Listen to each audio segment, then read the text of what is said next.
Welcome inside the War Room. I'm your host, Andrew Valancourt, and this is episode 15 of the Dynasty War Room podcast. On today's show, we're going to talk rookie trading.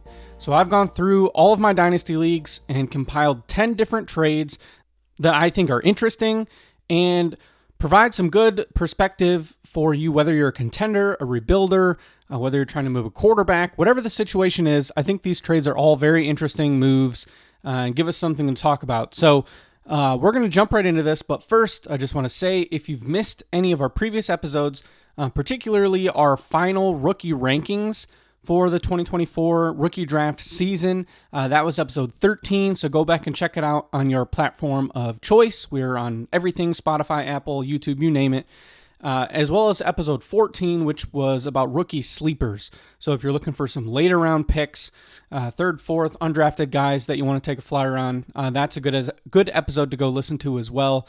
So go check that out. And give us a follow on whatever platform you're listening to us on. Leave us a 5-star review, and go give us a follow on Twitter at Dynasty War Room, and you can subscribe to us on YouTube as well under the same handle. So with that, let's just jump right into things. Like I said, we got 10 different trades, and we're going to start with a few that are quarterback-based. So every single trade that we're going to talk about today, all 10, involve at least one rookie draft pick for 2024. And all 10 of these trades were made on the clock in a Dynasty League rookie draft, while somebody was under the pressure of making their pick or making a trade. And I think it produced some pretty interesting results. So some of these trades are mine. I will let you know which ones were me, but many of them are from other managers in my various leagues. So we'll start with my first trade, which was not involving me. So this is two different managers in a league, and both, very experienced. And this one involved the 101 for Caleb Williams. So this deal, we'll start off with side number one, and this was the 101, which turned into Caleb Williams, the 205, which turned into Michael Penix Jr., and Jordan Addison, soon-to-be second-year receiver of the Minnesota Vikings. And on the other side of the trade was the 110, Jonathan Brooks, the 203, which turned into Keon Coleman, but was ultimately traded straight up for Deebo Samuel, and Trey McBride, tight end for the Arizona Cardinals, and Michael Pittman, the Colts wide receiver. So pretty big move, a lot of big names, and a lot to dig into here. I mean, trading Caleb Williams, the 101, is a pretty bold move if you're a team that had the 101. But in this situation, it was a little bit different because both teams in this deal are actually contenders. So I wouldn't classify either one as in some sort of full rebuild or anything like that. Both looking for pieces that will help push them over the top. But I don't know that either one of these teams is necessarily the best or the strongest roster on paper in the league either. But I think certainly it's very interesting to kind of dive into a move like this, because trading the 101 just in general is a very difficult thing to do. If you're somebody that ends up with that pick, you want to get the best player in the draft. Caleb Williams was that guy.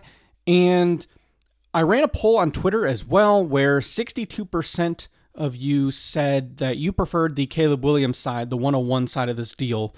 38% sided with the Jonathan Brooks, Trey McBride side of the trade. And I think that this is actually a pretty good deal for both sides. I think if you're going to be looking at the 101, you're going to want to get a haul. I think this trade largely is going to come down to your opinion of, I think, Trey McBride and Michael Pittman. Because from a pick standpoint, obviously the 110 and the 203 would not have come anywhere, close enough on their own in this trade. But Trey McBride, I think, is probably my dynasty tight end 2 right now, behind Sam Laporta. And I think it is perfectly reasonable to suspect that Trey McBride might have a better season this fall than Sam Laporta, than some of the other tight ends. I think McBride is a candidate to be tight end 1 on the season from a redraft standpoint. And so I really like having him in this deal for the team that gave up the 101. Michael Pittman just got a long-term deal with the Colts. He's going to be locked in with Anthony Richardson for the next few seasons. So I like the players that were acquired in this deal. I think parting with Jordan Addison, is something that I'm perfectly fine with. I like McBride and Pittman both, a pretty good bit more than Jordan Addison. So to me, it's one of those things where, do you want the quarterback depth, or do you want, the better wide receivers and tight ends and running backs and those other players in your lineup that will make a big impact on a week-to-week basis? Obviously, Caleb Williams probably has the best long-term value in this deal. He's, certainly the highest valued asset overall, but that's, obviously why that side of the deal, 205 with Michael Penix Jr., a nice little quarterback pickup as well to go with Jordan Addison, but that's obviously why the other side of this deal is so heavy with the two pretty solid picks and the two very good players. So I break a little bit with what the Twitter poll went with. I think it's a pretty good deal for the 110, 203 Trey McBride, Michael Pittman side. I think that's who I would give my vote to, but I do think it's close. I think it's a very fair trade, and I just think this is something where the team that gave up Caleb Williams now has 4 players that automatically are going to slot into the starting lineup. And I think the impact of that is something that you can't just overlook, because while Caleb Williams has certainly a chance to be a top 10 quarterback for, a decade plus, this is a situation where if you're trying to win now, and like I said, these are contending teams, we'll just touch on some of the other guys in this lineup now. I mean, this is the team that traded away Caleb Williams had Lamar Jackson. They have Jared Goff. They're a little bit thin at quarterback now. Bryce Young is their third QB. So, it's certainly not a situation where they now are left with a lot of depth in that situation, but this is a team that's trying to win this season. They have Devon Achane, Jamar Chase, Garrett Wilson, and they also ended up with Rome Odunze in this draft. So, factoring that in, and you add in McBride and Pittman and Brooks all into the starting lineup, along with Deebo Samuel, who this manager acquired with the 203. I really like what they did. That they flipped the team to a point where they certainly have one of the strongest starting lineups in the league, if not, certainly top 3. In my opinion. And so I like what that manager did. However, from the other side, rookie, high level quarterbacks that have a ton of value are just very difficult to acquire in general. So, while the manager that acquired Caleb Williams did have to give up a lot, I think I completely understand it from their perspective as well. This is a team that had Jordan Love, Kirk Cousins, Geno Smith, Michael Penix with that 205 because of the trade. So there is some quarterback depth there. They have a strong starting lineup with some veteran guys and some key players. Jordan Addison, acquired through the trade, entered into his starting lineup. He's got Joe Mixon, Alvin Kamara at running back, Mark Andrews at tight end. A couple young, solid wide receivers to go with Addison, Jaden Reed, Xavier Legette was taken in this draft as well, along with a couple vets. So Deontay Johnson, DeAndre Hopkins. So it's sort of an interesting move. I think with that added context, I do prefer the McBride, Pittman, and other picks side of the deal, because I do think it kind of pushes the team that acquired Caleb Williams. It takes them down from a surefire contender to maybe more of a middle of the pack at best type of team. So I think they're both going to certainly compete, and probably both teams will make the playoffs, but I think it certainly hurts the team that acquired Caleb Williams, their chances for a title this upcoming season. So with that, let's jump to trade number 2. We spent a little bit longer on that first one, but that's such a huge trade. You don't see those types of moves very often. So I did want to spend some extra time on that trade. But number 2, we have another huge trade that involved some high-level quarterbacks. So this one saw both sides of the deal end up with, generally top 15 startup picks being moved here. So side number 1 acquired Anthony Richardson, George Pickens, and the 208, which ended up being traded along with a future second-round pick for Kenneth Walker. And the other side of the trade received C.J. Stroud and Terry McLaurin. So both teams are contenders in this trade. Very strong teams, top to bottom. And on a Twitter poll, again, 51% sided with Anthony Richardson, 49% sided with the C.J. Stroud side of the deal. So very close, a little bit closer in this poll than the last trade. And I think this is certainly the closest poll out of all 10 trades. Hard to beat 51 to 49. And I, again, am going to go against the results of the Twitter poll. I actually am going to go with the 49% side. I do like the C.J. Stroud side of this deal, but I completely understand it from both managers' perspectives. Right? These are contending teams. I do like C.J. Stroud a significantly, good bit more than Anthony Richardson. I love the upside that Richardson presents, but I do think that he is a pretty large question mark still. He flashed in a couple games last season, but then the injury, he had a lot of questions coming out as a prospect. So while Richardson possesses the rushing upside that Stroud does not, I think Stroud has already cemented himself as somebody that's going to be, a top 10 fantasy quarterback over the next decade. So I really value that stability in making a deal like this. George Pickens is an interesting player. He goes to the Steelers, he doesn't go to the Steelers. He's been with the Steelers, but it's a situation where they now have a new offensive coordinator where they're going to be running the ball a ton. We all saw what Arthur Smith did in Atlanta last year. So I'm a little bit skeptical of the George Pickens breakout that I think a lot of people are projecting. Certainly it's there for him. He's going to be the clear, number one receiver. But Terry McLaurin on the other side of the trade is still going to be the number one receiver in Washington. He gets Jaden Daniels, who gets a quarterback upgrade. And certainly the age factor is there. But I don't think they're all that dissimilar from, where I would have them ranked. So given that, I would take Pickens in a vacuum, but I still think that McLaurin is a good enough player to where I'm not swayed to the Richardson side.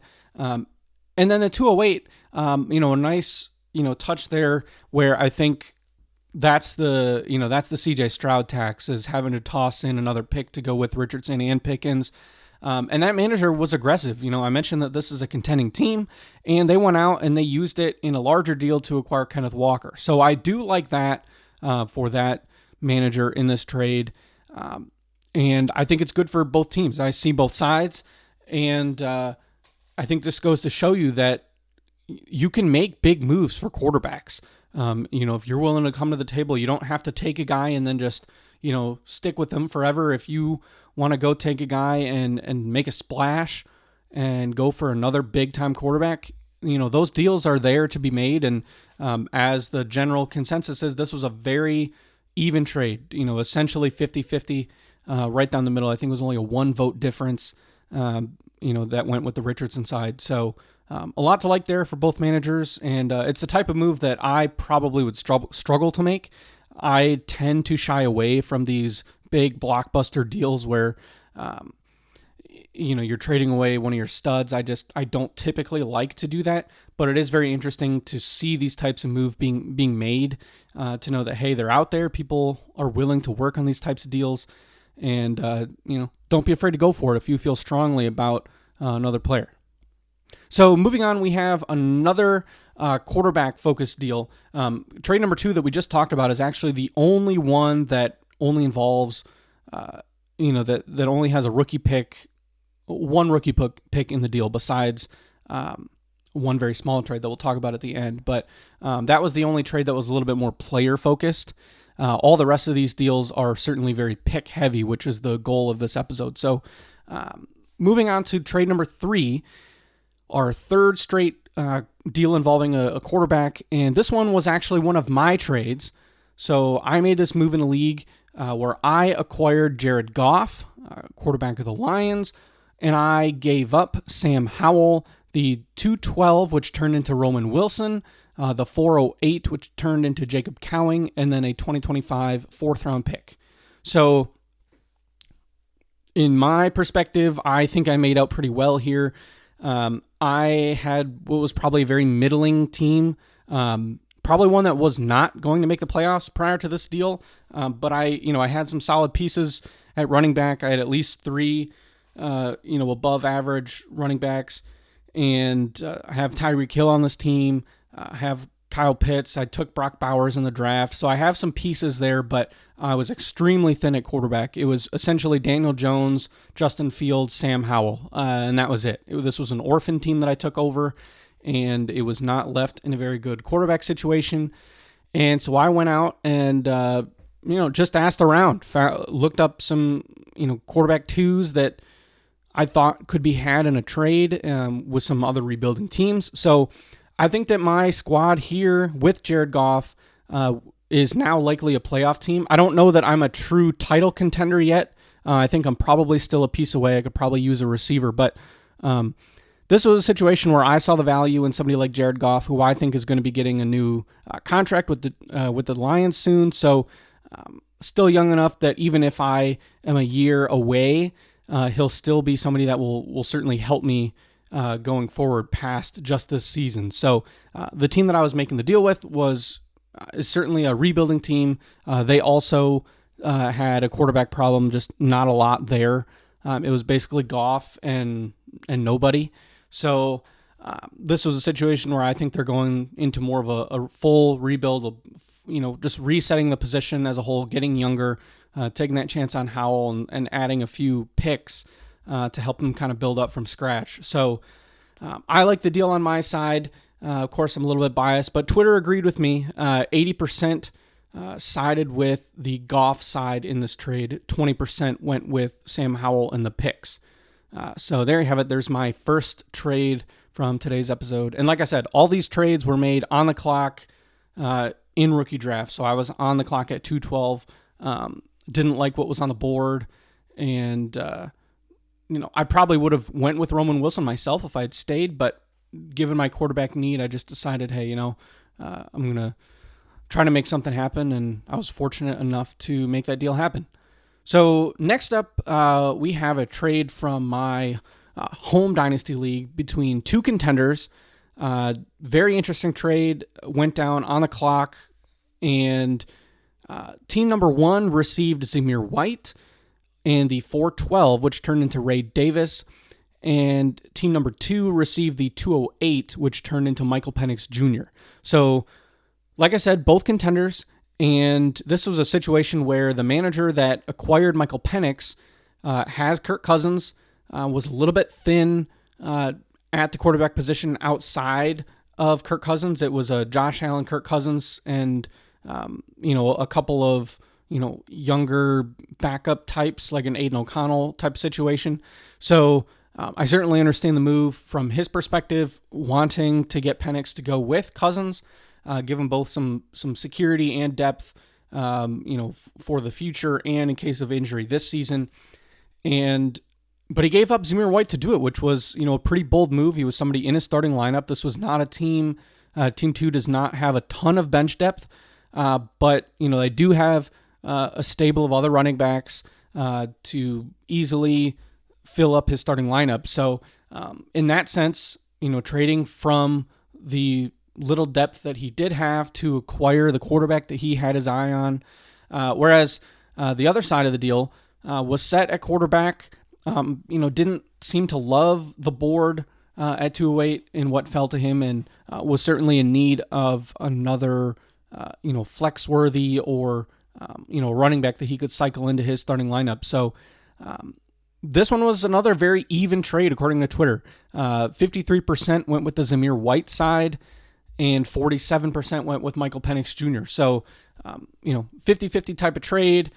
I think it just depends on, what your perspective is in terms of, valuing a guy to help you win this year versus setting yourself up for a little bit of a longer window potentially, and getting, I think, who was the guy that is likely the highly valued player in this deal. I think Michael Penix probably possesses the most long-term value compared to Zamir White and Ray Davis. But that's a nice little throw in too. I think that's where I'm not sure exactly what side of this deal I would go with. I think getting Michael Penix Jr. at 208 is very nice value. I have him ranked 4 or 5 spots higher in my rankings. I think 204 is probably where I like to take Michael Penix.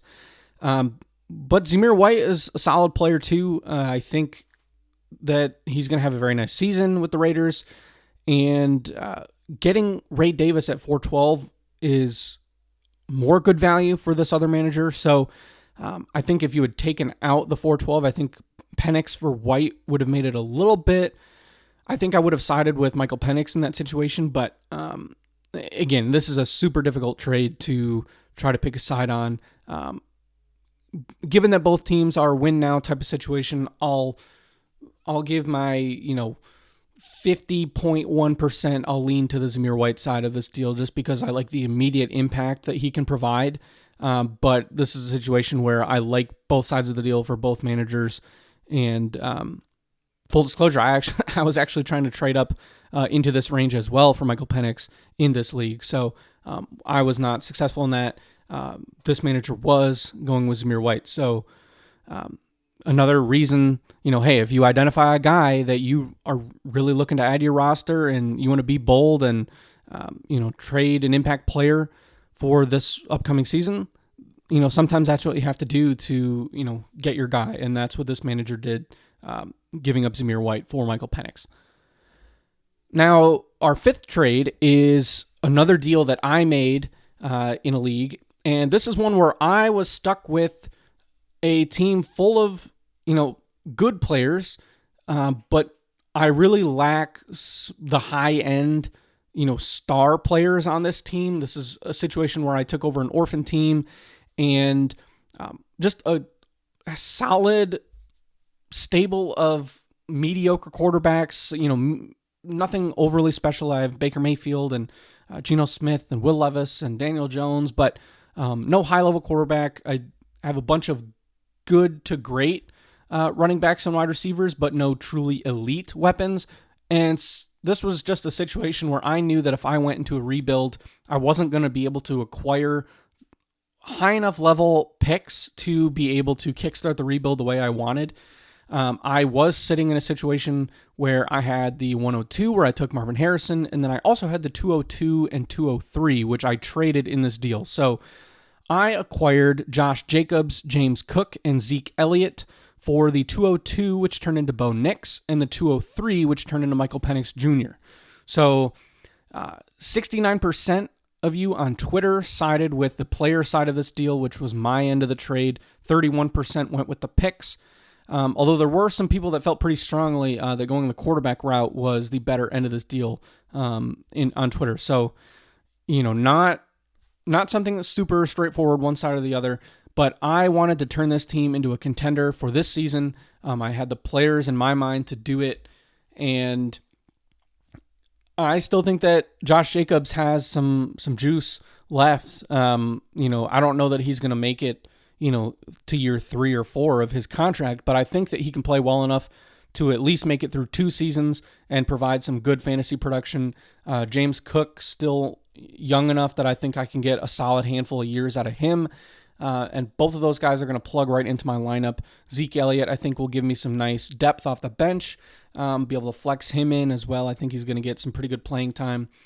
And on the other side, I was right there on the clock at 202. There were a handful of guys that I really had my eye on. I was hoping that Jonathan Brooks or one receiver from the Keon Coleman, Lan McConkey, Brian Thomas tier would fall to me. All those players went before me, and I probably myself would have gone with Bo Nix and Ricky Pearsall. But I just decided, hey, this is a situation where rather than take my shot on, an unknown rookie, I'm going to go with the known veteran that I think can take this team from middle of the pack to very solid playoff team that, will have a chance to make some noise in the playoffs.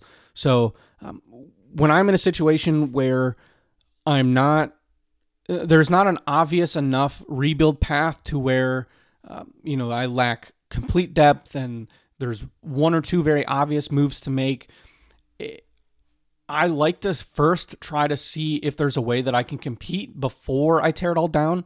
And this was just a situation where I saw the path, I got the offer on the clock, and this other manager on the other side was starting a rebuild, and he wanted to do that. He lacked quarterbacks, and this was his way of kickstarting a rebuild, getting some guys that he thinks will provide some long-term value. And for me, I wanted to turn this rebuilding orphan team into a playoff contender, and I think that's what this trade did for me. So just another interesting move.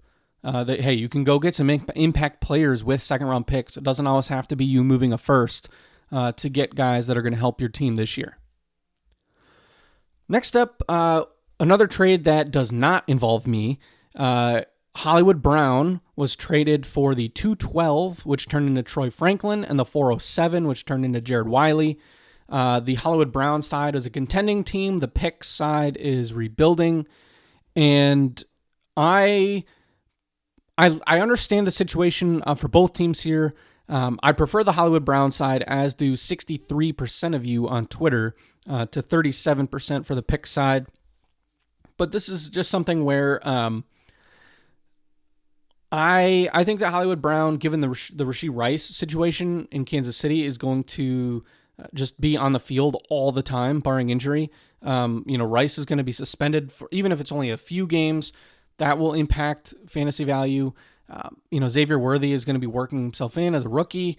And so while Hollywood Brown maybe doesn't possess some of the long-term value that you would think he should have as a 26-year-old receiver, but only giving up the 212, Troy Franklin, a solid prospect. I like Troy Franklin. But if I'm a contending team, giving up Franklin and then a lottery ticket in Jared Wiley in the fourth for Hollywood Brown, I think is a very good move. And that's one of those moves that you can look to as a contending team and say, look, I don't have to give up the farm to acquire a solid piece that will make an impact on my team, will become a flex-worthy starter on a weekly basis, and possesses some pretty high upside as well, given his new situation with Patrick Mahomes. So Hollywood Brown for 212 and 407. I prefer the Brown side. And I think Hollywood Brown is probably one of the most traded players I've seen this offseason, just given the trade and the situation with Kansas City and all the ups and downs. This goes to show you that I don't think he's going to necessarily cost you a ton if you want to go pick him up. Go poke around if you're looking for a flex-worthy receiver to add to your contending team. Next up, we have a trade that involves the newest Kansas City wide receiver, and this was a trade that I was involved in. So this is the third trade of the day that I made, and I acquired the 202, which turned into Xavier Worthy, and the 407, where I took Malik Washington, and I gave up the 209, which was Jalen Polk, and the 210, which turned into Jalen Wright. So Xavier Worthy is somebody that he's my wide receiver 4. He's my 109 in the first round of Superflex drafts, and he started to fall down the board. I was starting to get antsy. I don't love the late second round in this draft. It wasn't a spot that I really wanted to stay in because while Polk and Wright and some of the other players that were on the board at that time, have some upside, I just think that Xavier Worthy has, star potential. And so I have a contending team. This was a rookie draft that followed a startup. So we had just drafted our teams in the beginning of April. So, both teams here, both of us expect to contend. And Twitter likes my side of the deal. Again, 73% preferred the Worthy side, whereas 27% liked the Jalen Polk, Jalen Wright, 209, 210 side of the deal. And this is just something where Worthy is going to slot into my lineup as a flex. And I get the lottery ticket in Malik Washington as well. And while I have Polk and Wright, actually I have Wright 3 or 4 different leagues, and Jalen Polk at least once. So I do think that those guys have some solid upside, and I like Jalen Polk at the 209 value especially. And but Xavier Worthy at 202 was just a steal for me. I couldn't believe he lasted that long, and so I had to make that jump up to go acquire him. Next up, we have the first trade that I have seen for Marvin Harrison Jr. and the 102. So I was not involved in this deal, and Marvin Harrison Jr. at 102 was traded along with the 302, which turned into Jermaine Burton, for the 106, which was J.J. McCarthy, the 201, which was Bo Nix, and the 310, which was Luke McCaffrey. So both sides in this trade are rebuilders, and the Marvin Harrison side also had the 101 and took Caleb Williams.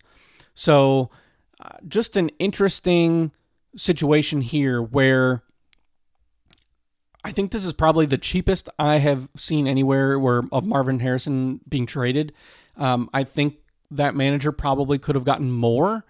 It's just, and it's not that I don't like some of the other players on the other side. I think J.J. McCarthy at 106 is a great pick. I have taken J.J. McCarthy 2 different times at the 106 in leagues, and I've taken Bo Nix at the 112 in a league where I am the defending champ, and I had quarterback issues. I needed to add somebody. I took Bo Nix at 112. So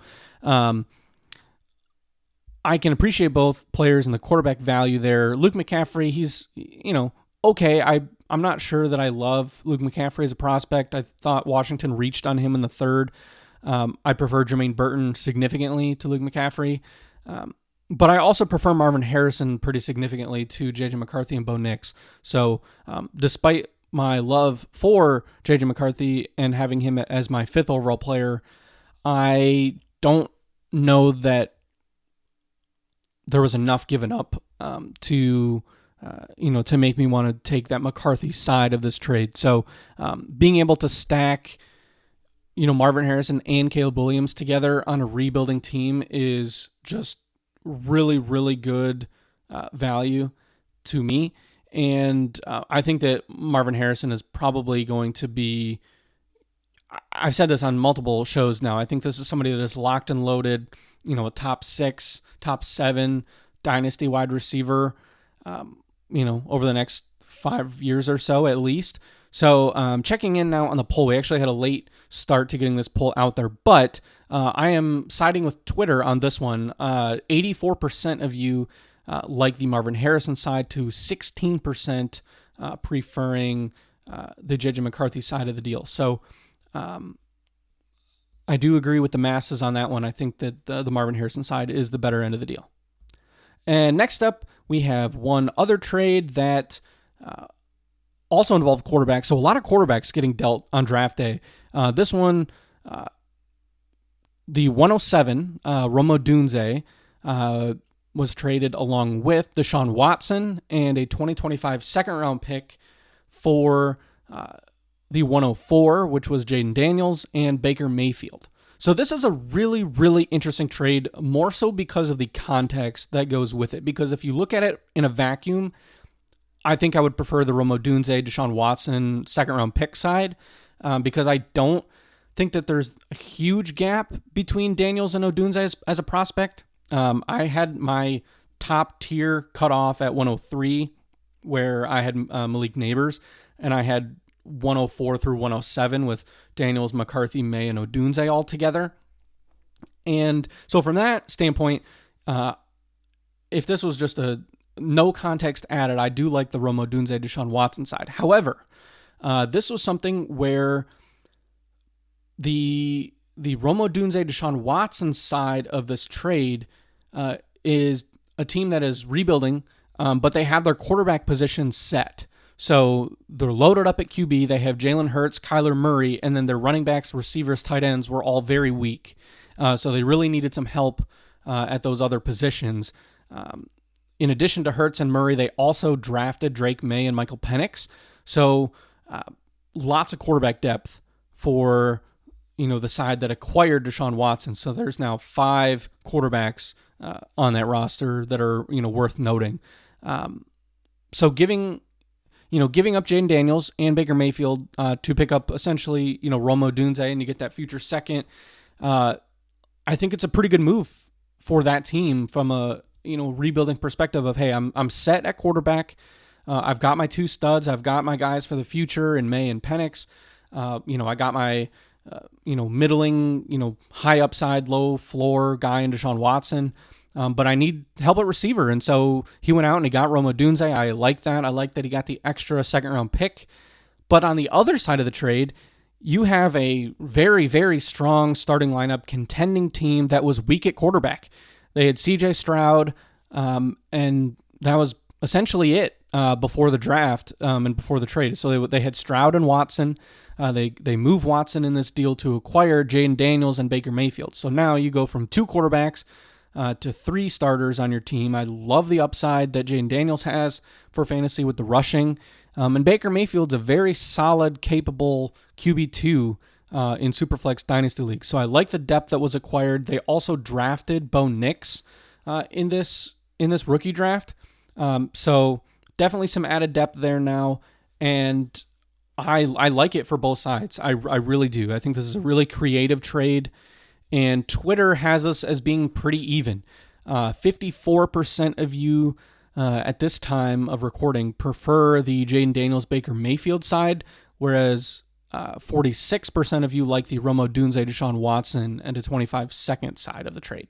So good move for both sides. I really appreciate sometimes the creativity in deals where this is something that it helps both teams in their in their goals, long term, short term.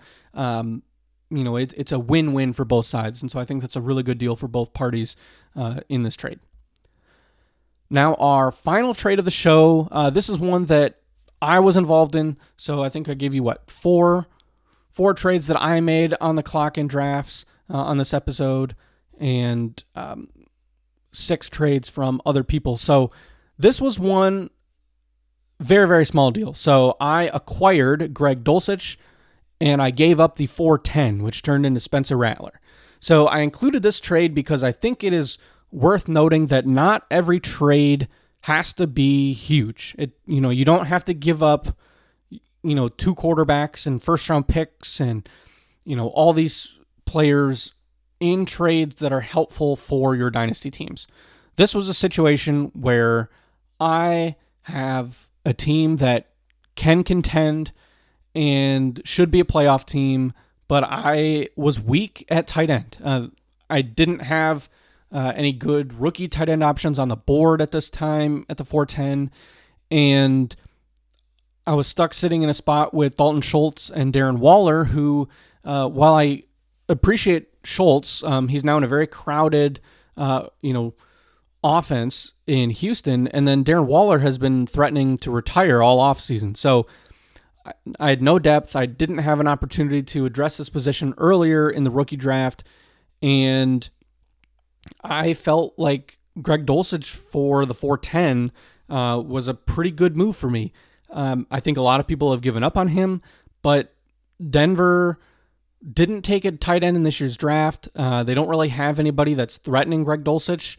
From that standpoint, I don't know that Sean Payton loves Dulcich the way that I think a lot of fantasy analysts do, but he did show a lot of, he showed something his freshman year. He showed some promise, and then he had the injury that basically wiped out his entire season. So I'm happy to take a shot on a player with starting upside for a true throwaway lottery ticket in the 410. I mean, Spencer Rattler is not somebody that I've acquired anywhere. I certainly understand teams that want to take a shot on him in the 4th round, but it's going to take a Derek Carr injury or just very poor play, I think, for Rattler to see the field. And while that's certainly possible, for me as a team that was set at quarterback, I didn't love the other options on the board. I had a previous 4th round pick that I already taken, one of those flyer running backs that I liked. And so this was a good spot for me to just make a move for a guy that, if he doesn't pan out, well, the chances are whoever I took at 410 was probably not panning out either. So gives me some position depth at tight end where I really needed somebody else on my roster. I will probably still make another move to get someone else, probably closer to the season, but just wanted to throw this one in there. I don't have a Twitter poll on this trade, but, was something I wanted to include this show. Just sometimes you have to go out and do something small. It doesn't have to be big. Every trade does not have to be, something that you want to go post on Twitter about, or go, blow up your league chat and talk about how crazy of a trade it was. It just, sometimes the little small trades can end up having a very big impact, a much bigger impact than you think they will.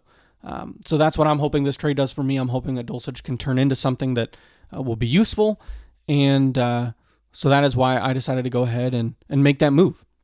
So there you have it. That is 10 different trades from rookie drafts, all involving rookie picks, all 10 made on the clock during rookie drafts. So I wanted to share some of those, give some perspective, and just hopefully spark some ideas for you to go make some post-draft moves in your drafts, or in your leagues, assuming your rookie leagues have already drafted. But if not, I still have a few drafts yet to come. So, send those offers, see what you can get on the clock. I think people really, really value the picks when the draft actually comes. I think they get overvalued. I think you can get some really good value if you're a contender in trading picks away, and just maneuvering up and down the board. This is where it's important to have your tiers. Drafting in the back half of tiers can be a very good way to acquire value. So keep that in mind as well. And we'll see you all back next week. And thank you for tuning in. I appreciate it. This is the Dynasty War Room podcast, and we'll catch you all next week.